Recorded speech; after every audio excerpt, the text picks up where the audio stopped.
여러분 반갑습니다. 창조 힐링은 하나님 아버지 뜻이 하늘에 이루어진 같이 이 땅 가운데 이루어지는 것이 목적입니다. 구독하시고 좋아요 누르시고 공유하시면 천하보다 귀한 영혼을 구원하는 데 동력할 수 있습니다. 창조 힐링은 진리 회복과 종교 개혁, 천하보다 귀한 영혼을 구원하는 것이 목적입니다. 오늘은 12월 16일 토요일입니다. 어젯밤에 제가 사는 지역에 한 3cm가량의 밤에 눈이 왔습니다. 아침에 마당도 쓸고 운동하고 지금 차 한잔하고 여러분 만나 뵙고 있습니다. 여러분, 오늘 금요일입니다. 금요일부터 여러분의 마음과 뜻과 정성을 모아서 주일날 예배로 나갈 수 있도록 우리 함께 삶의 예배, 영적 예배로 하나님께 드리지기를 원합니다. 여러분의 영혼이 잘 되고 범사가 잘 되고 강건하게 되기를 예수님을 축복합니다.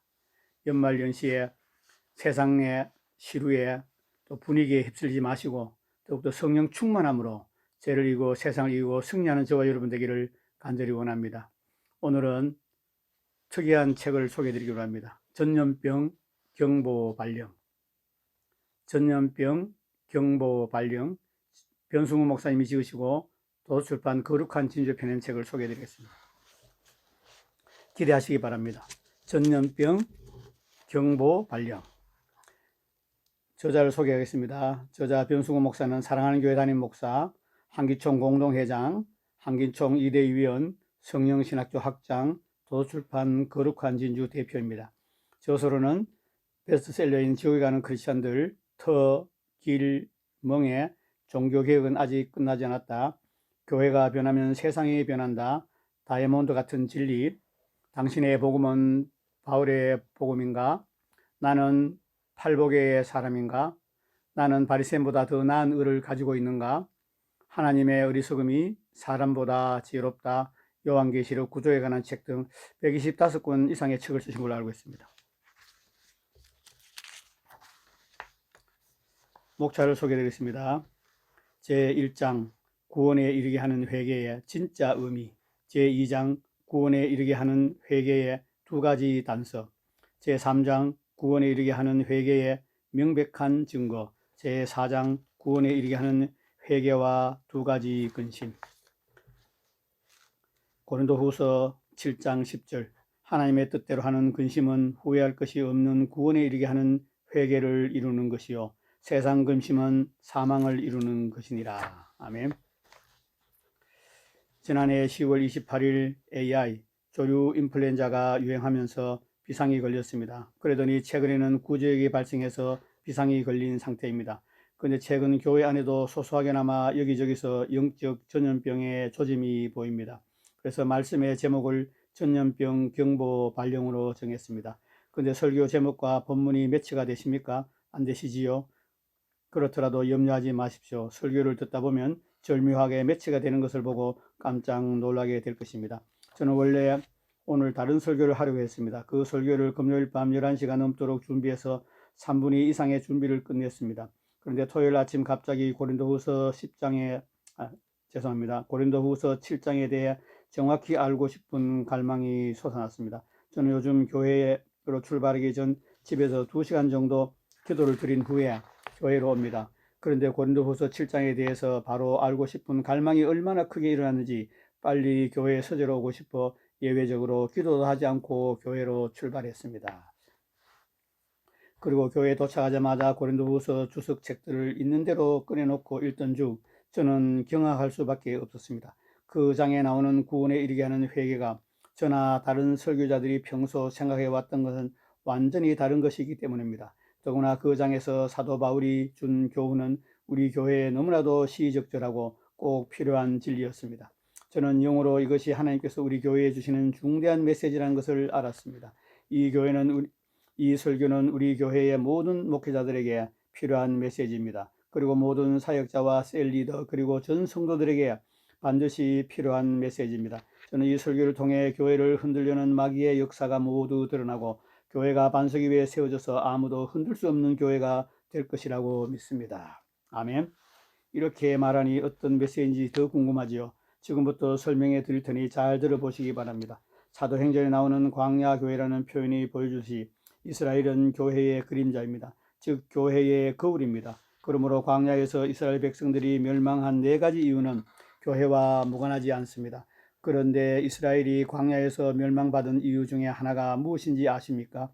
고린도전서 10장 10절 그들 가운데 어떤 사람들이 원망하다가 멸망시키는 자에게 멸망하였나니 너희는 그들과 같이 원망하지 말라. 다시 한번 읽어드리겠습니다. 고린도전서 10장 10절 그들 가운데 어떤 사람들이 원망하다가 멸망시키는 자에게 멸망하였나니 너희는 그들과 같이 멸망하지 말라. 여기 나오는 원망은 그냥 원망 불평이 아니라 하나님이 세우신 지도자에 대한 원망입니다. 이스라엘 백성들은 광야 생활 초기부터 하나님의 사람 모세를 원망했습니다. 출애굽기 15장 24절 백성이 모세에게 원망하며 이르되 우리가 무엇을 마실까 하며 출애굽기 16장 2절 이스라엘 자손 중 온 회중이 광야에서 모세와 아론을 원망하여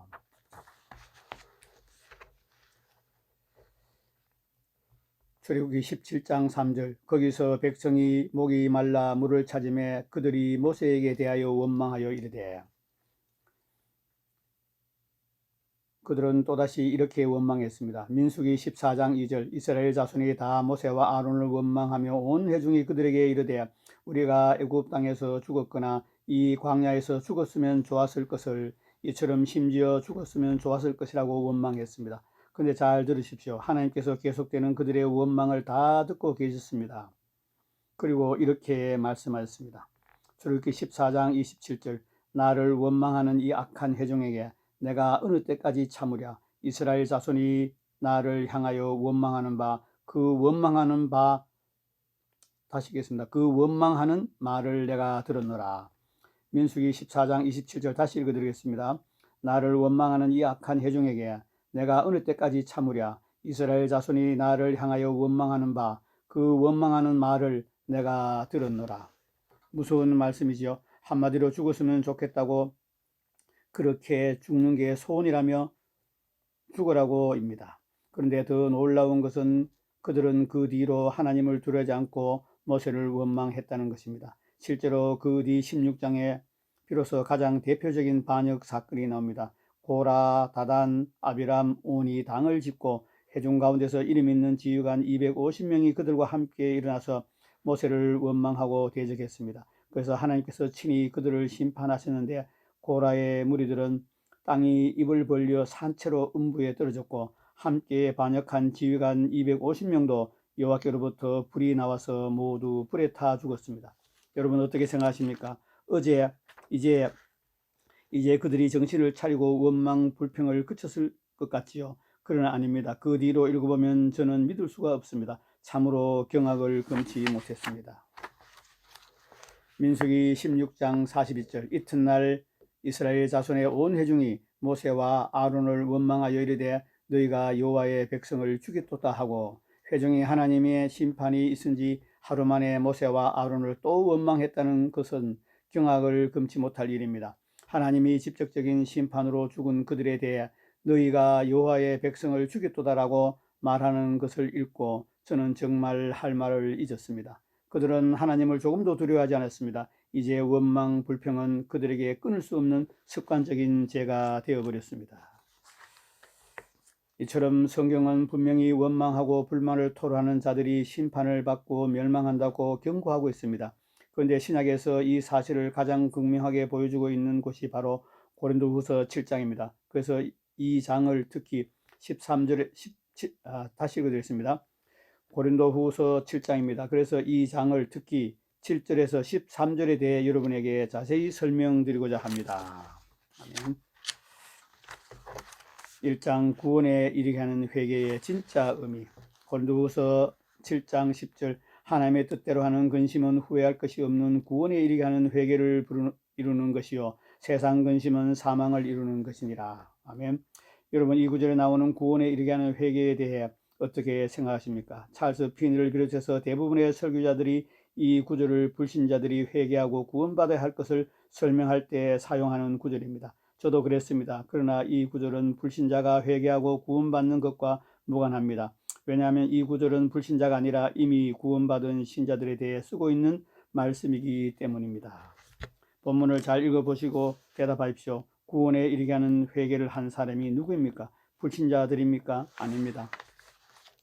이미 구원받은 고린도 교회 성도들입니다. 그래서 저는 과거에 본문을 읽을 때마다 왜 구원에 이르게 하는 회개를 예수를 믿지 않는 불신자들이 아니라 고린도 교회 성도들에게 하지 하고 궁금해하곤 했습니다. 그러므로 여기서 바울이 말한 회개는 불신자들이 아니라 신자들이 해야 할 회개입니다. 물론 이런 회개가 필요 없는 신자들도 있습니다. 저는 우리 교회의 90에서 95%가 그런 성도라고 믿습니다. 그러나 그런 회개가 필요한 성도들이 5에서 10% 정도 있다고 생각합니다. 그들의 경우 이 죄를 회개하지 않으면 믿는 자일지라도 심판을 받고 지옥에 던져지게 됩니다. 믿기 힘드시겠지만 사실입니다. 왜냐하면 사도 바울이 친히 이 회개를 해야 구원에 이른다고 했고, 그러지 않으면 사망을 이루게 된다고 했기 때문입니다. 안타깝게도 칼빈이 주장한 한 번 구원은 영원한 구원이라는 거짓 교리 때문에 신학자들이 바울 서신에 사망이라는 단어가 나올 때마다 걸핏하면 그것을 심판과 멸망이 아닌 보다 가벼운 의미로 왜곡시키려고 노력했습니다. 이 구절에 대한 해석들에서도 그런 현상이 보입니다. 그러나 여기서 사망은 구원과 대조를 이루고 있는 사망입니다. 그러므로 결코 다른 의미가 될 수 없습니다. 때문에 이상근 박사님은 이 구절에 대해 이렇게 주의했습니다. 여기서 구원과 사망은 영생과 영벌을 뜻하고 육적 구원이나 사망을 가리치지 않는다. 그러므로 목회자든 신자든 만일 자신이 해당된다면 반드시 이 죄를 회개해야 합니다. 그러면 사망을 가져온 이 무시무시한 죄는 구체적으로 어떤 것일까요? 그것은 이스라엘이 모세를 원망했듯이 하나님이 기름 부어 세우신 종들을 비난하고 원망 불평하는 것입니다. 절대로 이 죄를 심상히 여기지 마십시오.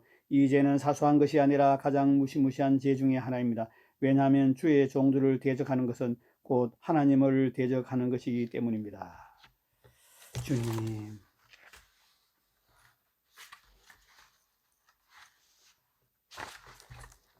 제2장 구원에 이르게 하는 회개의 두 가지 단서. 이제 심각해지셨지요?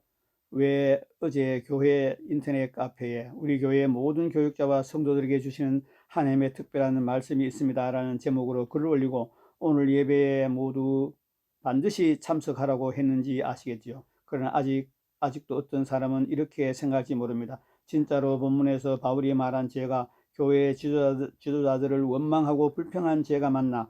담임 목사님이 자신에 대해 원망 불평하지 못하게 하고 성도들을 단속하려고 인위적으로 이런 해석을 하고 있는 것은 아닐까?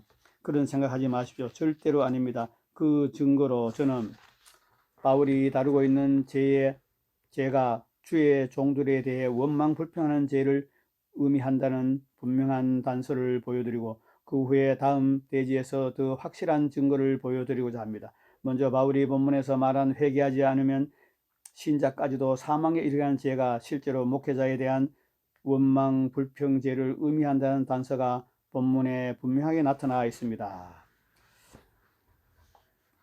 1. 첫 번째 단서 7절에서 8절.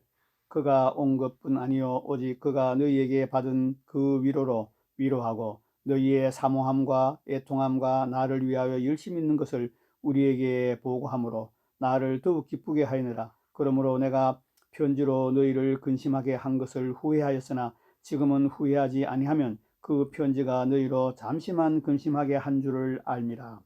여기 편지가 언급되어 있는데 이 편지를 혹자는 고린도 전서를 가리킨다고 보기도 합니다. 그러나 대부분의 학자들은 소위 눈물의 편지 또는 준엄한 편지로 봅니다. 이 편지는 바울이 AD 55년경 고린도 교회에 대한 가슴 아픈 방문을 끝내고 돌아온 후 AD 56년 봄 기도편으로 보낸 것으로 보이며 지금은 분시되어 전해지지 않고 있습니다. 그런데 중요한 것은 7절에 나오는 사모함과 애통함과 바울에 대한 열심이 있는 것입니다.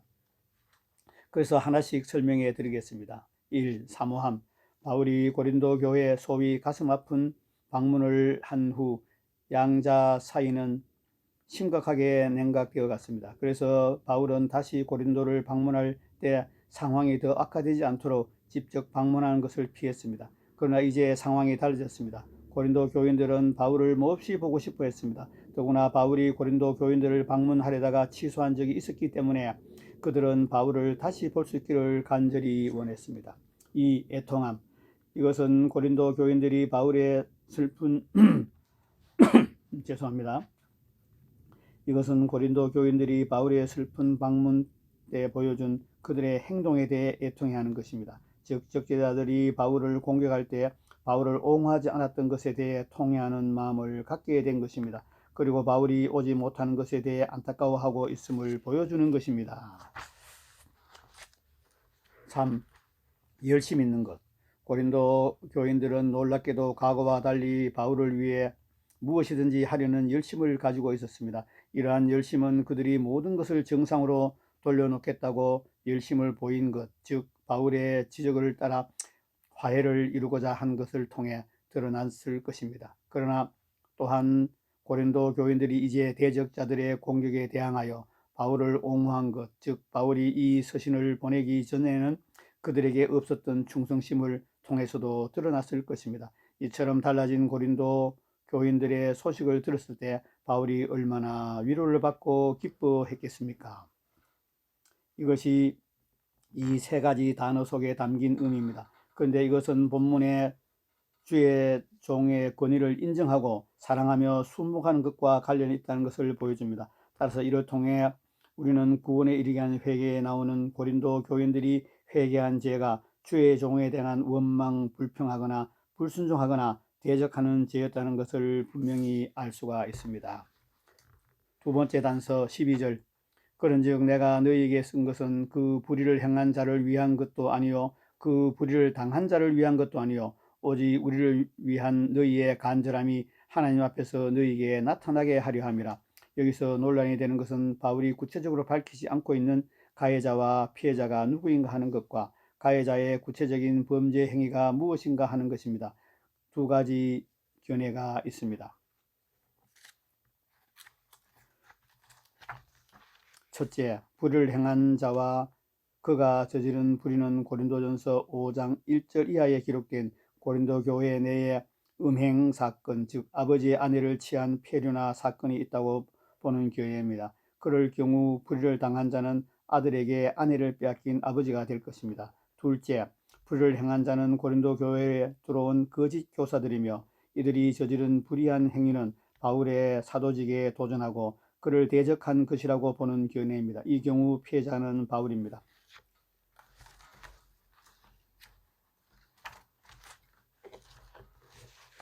제3장 구원에 이르게 하는 회개의 명백한 증거.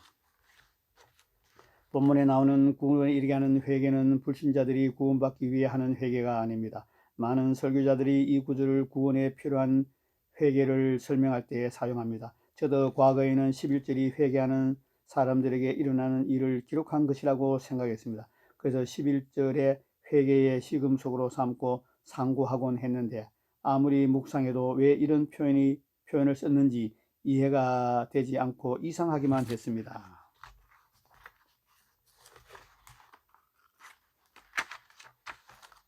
이처럼 11절은 불신자들이 하는 회개가 아니라 고린도 교회의 신자들이 바울에 대한 죄를 회개한 것을 기록한 것입니다. 우리가 이것을 알고 이 구절을 읽으면 수수께끼 같았던 이 구절의 의미가 불이 들어오듯 선명하게 보입니다. 마이어와 몇몇 학자들은 변명함과 분하게 함은 고린도 교인들의 신자들에 대한 감정과 연관되며 두려움과 사모함은 사도 바울을 향한 그들의 감정과 연관되고 열심과 벌하게 함은 범죄자에 대한 그들의 감정과 연관된다고 했습니다. 일리가 있는 지적입니다. 그러나 저는 묶어서 설명하지 않고 하나씩 자세히 설명해 드리고자 합니다. 1. 얼마나 간절하게 하며 보라 하나님의 뜻대로 하게 된 이 근심이 너희로 얼마나 간절하게 하며 이것은 고린도 교인들이 과거에 바울에 대해 잘못한 것에 대해 그 심각성을 의식하고 바로잡고자 하는 마음을 갖게 되었음을 의미합니다. 그들은 바울과의 관계를 회복하고 화해를 이루는 일에 진지했을 뿐만 아니라 이 일을 신속하게 이루기를 간절히 원했습니다. 이 얼마나 변증하게 하며 보라 하나님의 뜻대로 하게 된 근심이 너희로 얼마나 변증하게 하며 개역 성경은 변증을 변명으로 번역했습니다. 그러나 이 단어는 잘못을 인정하지 않고 변명하는 것을 뜻하지 않습니다. 3. 얼마나 분하게 하며 보라 하나님의 뜻대로 하게 된 이 근심이 너희로 얼마나 분하게 하며. 고린도 교인들이 분하여 했다면 그것은 누구에 대한 것이었을까요? 먼저 그들의 분노는 그들 자신에 대한 것이었습니다. 마치 그때 너희가 너희 악한 길과 너희 좋지 못한 행위를 기억하고 너희 모든 죄악과 가증한 일로 말미암아 스스로 믿게 보리라 하는 말씀처럼 그들의 과거의 잘못, 자신들의 잘못에 대해 스스로 분노를 느꼈습니다. 4. 얼마나 두려워하며 보라 하나님의 뜻대로 하게 된 근심이 너희로 얼마나 두렵게 하며. 이것은 바울이 하나님의 사도로서 하나님을 대신하고 있다고 주장한 것에 대한 경외심, 즉 고린도 교인들이 사도인 바울에 대해 가졌던 건강한 두려움을 예포합니다. 이는 고린도전서 4장 21절에 내가 매를 가지고 너희에게 나아가랴는 말씀을 통해 뒷받침하고 있습니다. 5. 얼마나 사모하게 하며 보라 하나님의 뜻대로 하게 된 이 근심이 너희로 얼마나 사모하게 하며. 이것은 7절에 나오는 사모함과 내용이 같습니다. 고린도 교인들이 바울을 진정한 사도로 인정하고 만나고 싶어하고 다시 예전처럼 신뢰와 사랑의 관계를 회복하고 싶어 했다는 뜻입니다. 6. 얼마나 열심 있게 하며 보라 하나님의 뜻대로 하게 된 이 근심이 너희로 얼마나 열심 있게 하며. 이것은 고린도 교인들이 악에 대항한 것, 특히 바울을 반대했던 자들을 열심히 대적한 것을 의미합니다.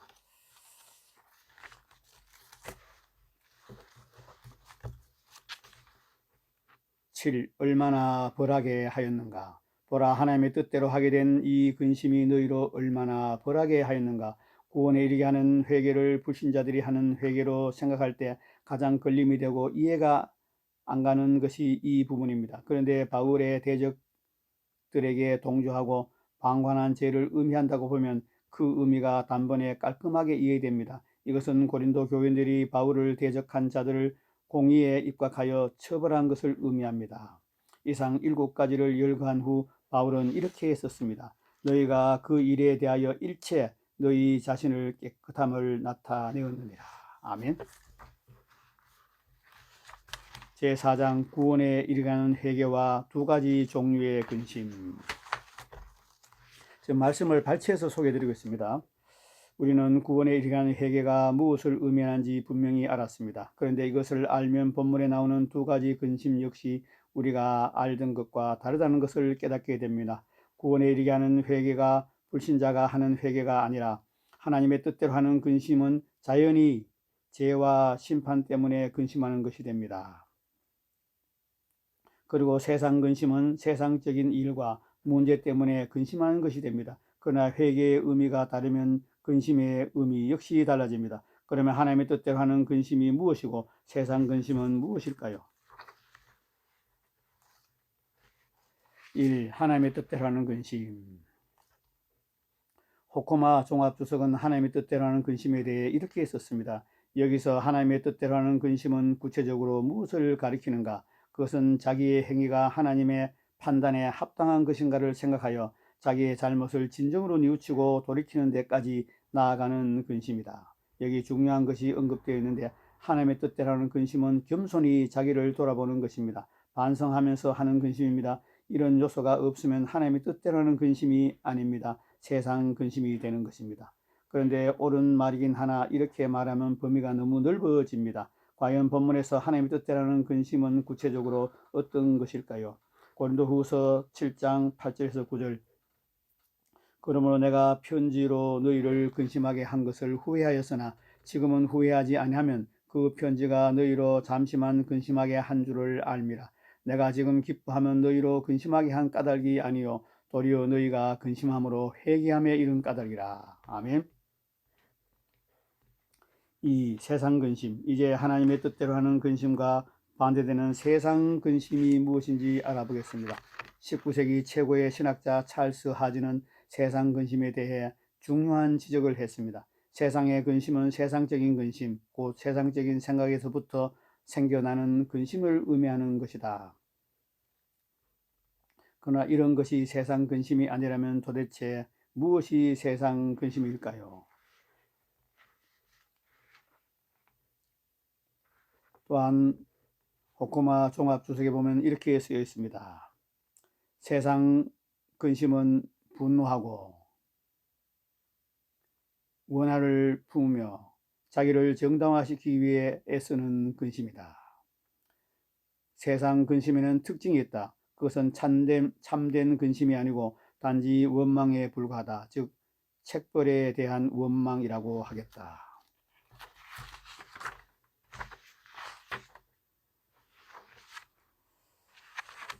이제 세상 근심이 무엇인지 아시겠지요? 세상 근심은 무엇을 먹을까, 무엇을 마실까, 무엇을 입을까 하는 그런 세상적인 근심이 아닙니다. 주의 종을 비난하고 순복하지 않으면서도 그것을 지적받은 후 분노하고 완고한 마음을 가지고 원망하고 원한을 품는 것입니다. 그러면서 어떻게 변명하고 어떻게 합리화하고 어떻게 빠져나갈까 하며 근심하는 것입니다. 이것이 세상 근심이고 이런 자들은 결국 사망에 이르게 됩니다.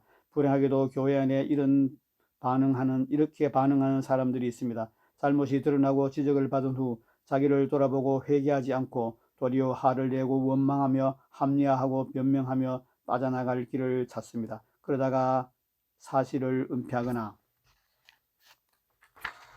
말을 바꾸기도 하고 거짓말까지도 서슴없이 하는 경우를 많이 보았습니다. 이것이 세상 근심입니다. 이런 사람들은 결국 사망에 이르게 됩니다. 그러므로 여러분 중에 이런 사람이 한 사람도 없으시기를 바랍니다. 아멘.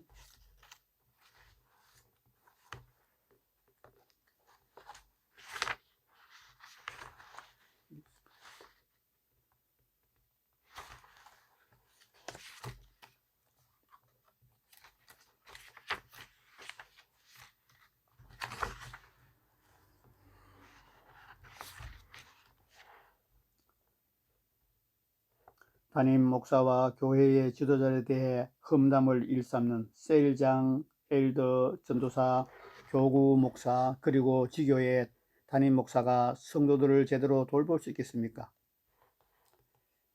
지난 일은 기회를 주기 위해 다 용서하겠습니다. 그러나 이 설교 이후에 교회의 지도자에 대한 부정적인 말을 하는 세일장, 엘더, 전도사, 교구 목사, 그리고 지교의 담당 목사가 있다면 주저하지 말고 보고해 주시기 바랍니다. 그러면 사실 여부를 알아보고 사실대로 밝혀지는 대로 성도들의 안전을 위해, 영혼들의 안전을 위해 해임하도록 하겠습니다. 끝으로 여러분에게 꼭 말씀드리고 싶은 말이 있는데, 이 설교는 단지 교회를 위한 것만이 아닙니다. 여러분 개인을 위한 것입니다. 갈라디아서 4장 13절에서 15절, 내가 처음에 육체의 약함으로 말미암아 너희에게 복음을 전한 것을 너희가 아는 바라.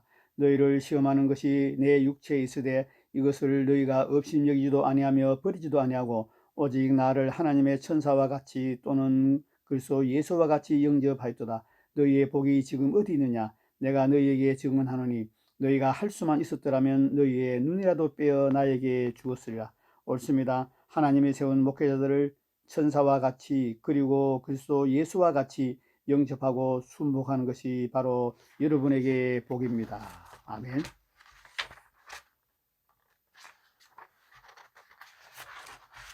전염병 경보 발령, 이 책은 2017년 4월 11일 날 초판 인쇄를 했습니다. 여러분 잘 들으셨습니까? 우리가 성경 말씀을 제대로 참 이해하지 못하고 읽고 하는 게 많습니다. 문맥을 따라 읽어도 저희들은 잘 알 수가 없습니다. 그러나 사도나 선지자나 복음자나 목사, 교사로 하나님이 부르시고 세우시고 기름 부으시고 인도해가는 주의 종들이 기도하고 하나님께 계시를 받아서 또 주석을 통해서 연구하고 그래서 깨달은 것을 이 책으로 쓰고 이렇게 설교를 하는 것을 들을 때마다 우리는 참으로 깜짝깜짝 놀랍니다. 한글로 써져 있는데도 우리가 이렇게 이해하지 못했다는 것은. 이 본문 말씀이 지금 그렇습니다. 본문 말씀을 다시 한번 읽어드리겠습니다.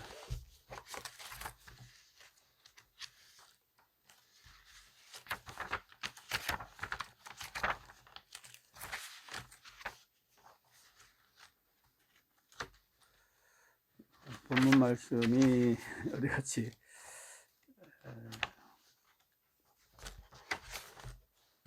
여기 있습니다.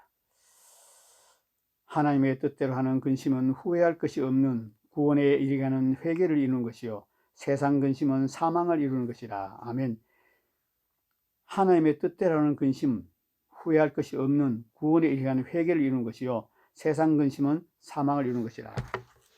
여기서 나오는 하나님 뜻대로라는 근심은 하나님이 부르시고 세우시고 기름 부으시고 인도하는 주의 종들을 원망하고 판단하고 후욕하고 수군수군하는 죄를 말합니다. 주의 종들에게 불순종하는 죄를 말합니다. 여러분, 사꾼 목사에게 이렇게 하라는 얘기가 아닙니다. 사꾼 목사는 교단에서 내려와야죠. 사꾼 목사 교회는 여러분이 뒤돌아보지 말고 돌아보지 말고 떠나야죠. 그러나 하나님이 부르시고 세우시고 기름 부으시고 하나님이 인도해 가시는 선한 목자라면 여러분은 죽도록 충성해야 합니다. 하나님의 대리자로 우리의 영적 아비로 세우셨기 때문입니다. 우리의 영적인 아버지, 영적인 지도자로 세우셨기 때문에 그렇습니다. 여러분, 하나님이 세우신 영적인 아버지, 영적 지도자에게 순종하는 것이 여러분에게 축복입니다. 여러분, 저도 종교적인 교회 다닐 때 담임 목사에 대해서 많이 후욕하고 또 많이 들었습니다. 목사가 설교를 왜 저렇게 해? 목사가 왜 저렇게 돈을 사용해? 목사가 왜 어떤 사람을 표적으로 설교를 해?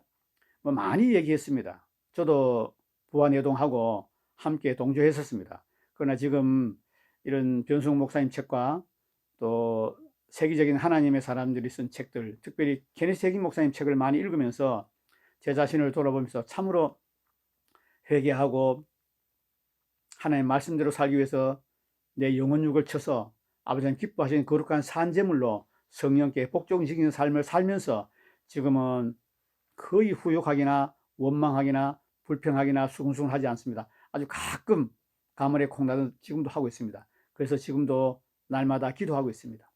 여러분, 사꾼 목사에게 우리가 사꾼 목사 지금 아닌데 저 목사님은 사꾼인데 저 목사님이 설교하는 내용을 들으면 영혼들이 천국에 가기 어려운데 저 목사님이 우리를 천국으로 인도하지 않고 우리를 예수 그리스도께로 인도하지 않고 자기에게로 인도하네. 목사가 설교할 때 성경적으로 설교하지 않고 교리적으로 설교하네. 아니면 신학적으로 설교하네. 아니면 자기 사상으로 설교하네. 이렇게 우리가 말할 수 있습니다. 그러나 하나님이 부르시고 하나님이 세우시고 하나님이 기름 부으시고 하나님이 인도해 가시는 선한 목자인 주의 종에게는 절대로 불평, 불만, 원망하지 마시고 수군수군 후욕하지 마시기를 바랍니다. 복종하시고 순복하시기 바랍니다. 그것이 여러분의 축복입니다. 그것이 여러분의 영생으로 나아가는 길입니다. 여러분, 오늘 소개한 책은 정말 중요한 책입니다. 전염병 경보 발령. 이 책을 꼭 사서 읽으시고 여러분 모두가, 여러분 가족, 여러분 친지, 여러분 아는 지인 모두가 한 사람도 이런 죄에 빠지지 않고 영원한 천국에서 아빠 아버지와 영원히 함께하며 누리기를 예수님으로 축복합니다. 지금까지 시청한 여러분 영혼이 잘 되고 범사가 잘 되고 강건하게 되기를 예수님으로 축복합니다. 끝까지 시청 여러분 감사합니다.